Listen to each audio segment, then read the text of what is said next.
UP के लिए योगी ने क्या किया। उत्तर प्रदेश विकास पथ। जब 2007 में योगी जी का कदम यूपी पे पड़ा, उसे आग पर चलकर आगे बढ़ना था और उसने आग से बिना डरे उस पे चलने लगा। उसकी प्रॉब्लम यही नहीं खत्म हुई, उसे दंगाई के नाम से गोरखपुर के जेल में डाल दिया गया। फिर भी उसने अपना कदम पीछे नहीं लिया। उसने भगवान को नमन किया और जेल से बाहर आ गए। उसे पता है कि जब तक ईश्वर उसके साथ है तब तक उसको कोई रोक नहीं सकता। अगर वो भगवा रंग भी पहनता है तो ऐसा नहीं कि वो सिर्फ हिंदू के लिए ही कुछ करेगा, वो मुस्लिम के लिए भी बहुत कुछ करेगा, क्योंकि यूपी के सारे लोग उसके लिए एक समान हैं। एक तरफ योगी जी बनटांगिया गांव में जाकर लोगों का प्यार मांगते हैं और वहीं दूसरी तरफ एक ऐसा नेता जो सिर्फ पैसे के लिए लोगों के पेट पे लात मारते हैं। लेकिन अब ऐसा नहीं होगा। उस गरीब लोगों को अब लात नहीं खाना पड़ेगा, क्योंकि 2017 में ही भय युग को हटा दिया गया। अब सिर्फ वहाँ पर योगी युग है।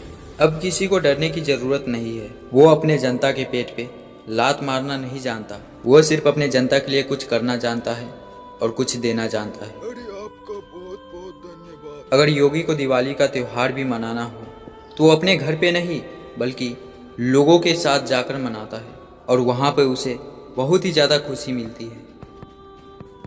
जब भी कोई गुंडे मवाली लोग यूपी के औरतों के साथ छेड़खानी करने की कोशिश करता है, वैसे लोगों के सामने योगी एकदम से प्रकट हो जाता है और उसे ऐसा सबक सिखाता है कि वे लोग खुद कहते हैं कि हमें गिरफ्तार कर लीजिए और आज से हम ऐसा काम कभी नहीं करेंगे। क्राइम ओवर चला बुलडोजर, यानी कि क्राइम करने वाले लोगों को बुलडोजर से कुचल दिया जाएगा। जैसे इस घर को ब्लैक मनी से बनाया गया था और सेकेंडों में इस घर को कुचल दिया गया।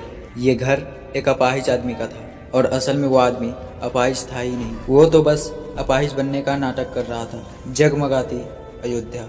योगी जितना यूपी के लोगों से प्यार करता है उतना ही ये श्री राम से भी प्यार करता है और इसीलिए ये हमेशा अयोध्या में दीप जलाने के लिए आता है और ये दीप बाकी दीपों के साथ मिलकर श्री राम का नाम बन जाता है। अब इसकी प्रॉब्लम और भी बढ़ने लगी। कुछ लोग इसके चरित्र का मजाक उड़ाने लगे और कुछ लोग योगी का जंगल राज बताने लगे। अखिलेश यादव को लग रहा था कि योगी फेल हो जाएगा, क्योंकि 2020 में उसके सामने कोरोना काल आ चुका था और वाकई में कोरोना से सबको डरना था और इससे गरीब लोगों की समस्या और भी बढ़ गई। योगी एक बच्चे को गोद में उठाता है और इसे बाल सेवा योजना का अधिकार देता है। बहुत से लोगों को मुफ्त में राशन भी देते हैं और कोरोना से जूझ रहे लोगों को मुफ्त में वैक्सीन देते हैं। योगी ने यूपी को ऐसा बना दिया कि दूसरे स्टेट के लोग यूपी आने लगे। राजस्थान के लोग योगी को देखकर काफ़ी खुश हुए। अब बारी है कोरोना को मार भगाने की। योगी भोलेनाथ का त्रिशूल लेता है और कोरोना को ऊपर चला देता है। कोरोना वहीं पे ध्वस्त हो जाता है। ऑस्ट्रेलिया के लोग उसके काम से खुश होकर योगी को वेल्डन बोलते हैं और कहते हैं हम लोगों को भी योगी की ज़रूरत है। अब फिर से वहाँ पर एक और वायरस फैलने लग जाती है और वे अपने आप को कहता है कि मैं हूँ इंसेफ्लाइटिस। योगी ने श्री राम का नाम लेकर उस इंसेफ्लाइटिस के ऊपर अपना बाण छोड़ देता है। जैसे ये बाण उस वायरस को लगता है वो पूरे आसमान में चक्कर काटने लग जाता है। अब वहाँ के लोगों को डीबीटी भुगतान मिलता है। अब हर घर शुद्ध जल मिलने लगा। जिसको रहने के लिए घर नहीं था उसको बिजली के साथ घर मिलने लगा, क्योंकि योगी ने हर घर बिजली देने का वादा किया। उसने वहाँ के लोगों को एक जनपद और एक मेडिकल कॉलेज दिया। योगी के लिए ये भी काफ़ी नहीं था, उसने युवाओं को यूपी में ही रोजगार देने का वादा किया और वहाँ के लड़कियों को फ्री टैबलेट और स्मार्टफोन देने का वादा किया और साथ में कन्या सुमंगला योजना का अधिकार दिया और वहाँ के महिलाओं के लिए बैंकिंग सखी योजना चलाए। गाय पालन करने वाले लोगों को गोवंश संरक्षण देते हैं। अभ्युदय योजना देते हैं और साथ में जन आरोग्य योजना। एक्सप्रेस प्रदेश उत्तर प्रदेश। वहाँ पे छोटे मोटे गाड़ियाँ तो बहुत चलती थी, लेकिन रेलगाड़ियाँ एक भी नहीं चलती थी। योगी ने रेलगाड़ियों के लिए भी रास्ता बनवा दिया। अब वहाँ पर छोटे मोटे गाड़ियाँ भी चलती है और रेलगाड़ियाँ भी चलती है और साथ ही साथ वहाँ पर एयरपोर्ट भी बनवा दिया जाता है। अब श्री नरेंद्र मोदी जी योगी जी से मिलने के लिए यूपी में आते हैं। अब 2022 में डबल इंजन की सरकार बन जाती है।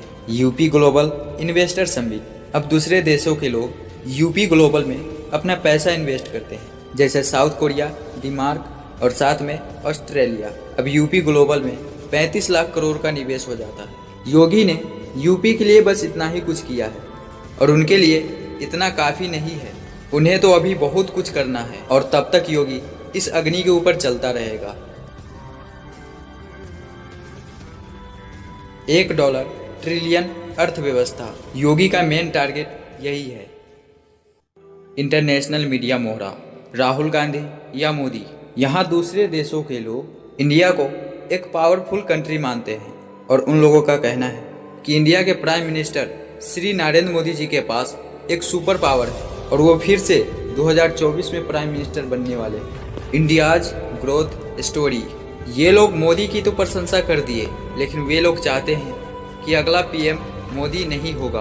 भले ही मोदी के पास एक सुपर पावर जरूर है, लेकिन हमें कुछ भी करके मोदी को इंडिया के प्राइम मिनिस्टर नहीं बनने देना है। और इन सब चीज़ों के पीछे बस एक इंसान का हाथ है और वो इंसान इस देश का शहजादा बनना चाहता है, यानी कि वो इस देश का प्रधानमंत्री बनना चाहता है। इसलिए वो मोदी को रोकने का पूरा कोशिश कर रहा है और ऐसा करने वाला सिर्फ एक ही इंसान हो सकता है, राहुल गांधी। सर हमें कुछ भी करके इस बार मोदी को रोकना है। इसलिए राहुल ने दूसरे देशों के लोगों से अपना हाथ मिलाया। दरअसल इंडिया एक देश ही नहीं है भैया, यूनियन ऑफ डिवाइडेड स्टेट है भैया।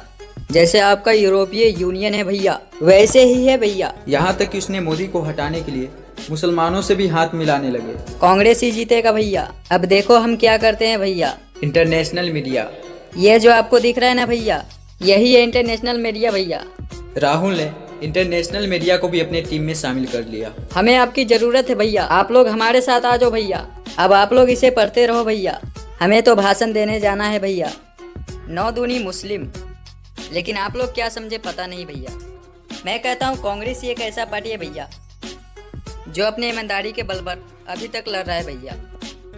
और आप लोगों को अभी भी समझ में नहीं आया भैया कि हम बोल क्या रहे हैं भैया। अब बीजेपी को बिल्कुल भी जिताना नहीं है भैया, क्योंकि मैं कह रहा हूँ भैया। अब आगे राहुल क्या करेगा? अब मोदी की जरूरत नहीं है इस देश में भैया, क्योंकि इंडिया में सिर्फ एक ही पार्टी को वोट देना है भैया, वो है Congress. Break India, look it. तो मुझे पता है भैया, आप लोग कांग्रेस के ही वोट दोगे भैया, क्योंकि ये बीच वाली अंगुली आपको हमेशा ऊंचा रखेगा भैया। मुझे विश्वास है भैया कि आप लोग बीजेपी को हराओगे भैया। ऐसा मेरा दिल कह रहा है, क्योंकि मैं कह रहा हूँ भैया। इंडियाज ग्रोथ स्टोरी को आप लोगों ने देखा। इस स्टोरी को राहुल गांधी ने बनाया और कुछ लोग उसके स्टोरी पे तालियां मारने लगे। राहुल गांधी बस एक ही सपना देखता रहता है, वो सपना है शहजादे बनने का। भारत के लिए नहीं, बल्कि भारत विरोधी शक्तियों के लिए शहजादे ने खुद को एक मोहरे के रूप में पेश किया है, ताकि भारत को तोड़ने में उनका इस्तेमाल किया जा सके। तो ये थी शहजादे की ईमानदारी।